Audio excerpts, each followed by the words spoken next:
नमस्कार, मैं हूं ब्रजेंद्र मिश्रा। आप देख रहे हैं न्यूज ट्रैप ऑनलाइन। परिवहन विभाग का करोड़ों का महाघोटाला पूरे देश में चर्चित है और इस महाघोटाले पर पूर्व मुख्यमंत्री उमा भारती ने एक बार फिर सरकार को घेर लिया है, अपनी ही सरकार को घेर लिया है। जबरदस्त आग उगली है और स्पष्ट कहा है कि यह 20,000 करोड़ तक का घोटाला है और जिसमें अकेले उस कांस्टेबल की औकात नहीं है कि वो इतना पैसा हजम कर जाए, इतना खा जाए। इसमें दरोगा भी हैं, थानेदार भी हैं और नेता भी शामिल है। अपने इंटरव्यू में उन्होंने बड़ी खरी खरी बातें दो टूक शब्दों में कही, जिसके लिए उमा भारती पहचानी और जानी जाती हैं। हम उनका इंटरव्यू आपको दिखा रहे हैं।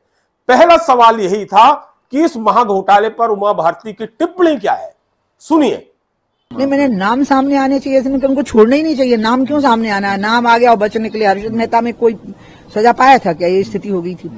मेरा ये कहना है कि मैं शुरू से 2003 से ही कह रही थी कि शराब पर पूर्णतया प्रतिबंध लगाने से पहले रेवेन्यू कलेक्शन के लिए सबसे अच्छा रेवेन्यू कलेक्शन जो हो सकता है वो चेक पोस्ट से हो सकता है और इसको हम एक आधुनिक प्रणाली पर डाल दें, जैसा कि गुजरात में है चेक पोस्ट सिस्टम।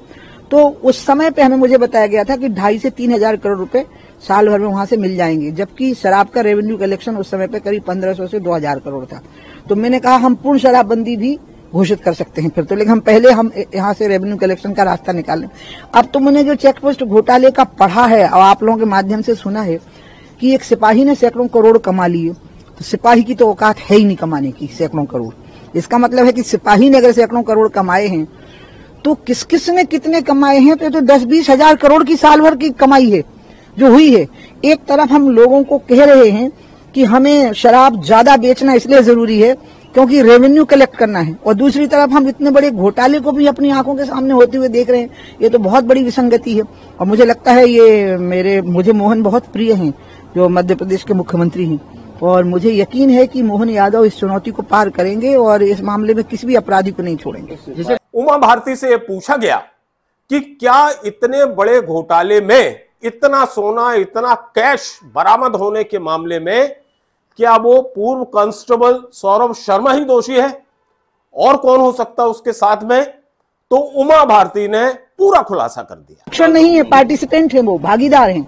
किसी ने किसी को संरक्षण नहीं दिया है, सबने भागीदारी की है और उस भागीदारी में उसका भी हल्का फुल्का रोल रहा है। और ऐसे रुको ऐसे बहुत सिपाही होंगे, ऐसे बहुत सिपाही निकलेंगे। सौरभ बाई चांस पकड़ में आ गया, सिपाही निकलेंगे, थानेदार के थाने के दरोगा निकलेंगे, ऊपर के अधिकारी निकलेंगे, कुछ नेता निकलेंगे। ये तो व्यापम से बड़ा भयावना और भीषण है। बीजेपी की फायर ब्रांड नेता उमा भारती को इस बात का बड़ा दुख है, अफसोस है कि वो शुरू से 2002-2003 से ये मांग करती आई हैं कि पूरे प्रदेश में शराब बंद की जाए, लेकिन सरकार हमेशा ये कहती रही कि रेवेन्यू का लॉस होगा। उन्होंने फार्मूला बताया कि जो चेक पोस्ट होते हैं वहां का रेवेन्यू पूरी भरपाई कर सकता है। उमा भारती ने अपना दर्द भी खुलकर जाहिर किया। जिस प्रकार से ट्रैफिक बढ़ा है उससे तो तय है कि ये साल भर की कमाई बहुत बड़ी रही होगी। मैं तो इसलिए कह रही हूँ, मैं इसको शराबबंदी से जोड़ रही हूँ ना, कि शराबबंदी के मामले में मुझे यही कहा गया नहीं पूर्ण शराबबंदी करेंगे तो रेवेन्यू की कमी हो जाएगी। मेरी निंदा की गई, मुझे ट्रोल किया गया। तो मैंने कहा कि भैया चेक पोस्ट को तो आप ठीक करके देखो। और अब देखो सौरभ शर्मा कांड ने बता दिया ना कि एक सिपाही अगर 100-200 करोड़ खा सकता है तो चेक पोस्ट में साल में कम से कम 20-30 हजार करोड़ का घोटाला हुआ है। वहां ईमानदारी बरतो तो शराबबंदी अपने आप कर लोगे और रेवेन्यू का जो हर्जाना है वो पूरा हो जाएगा। अगला सवाल ये था कि क्या ये जो महाघोटाला हुआ है परिवहन विभाग में ये व्यापम से बड़ा है? उमा भारती ने इसका भी जवाब अपने अंदाज में दिया।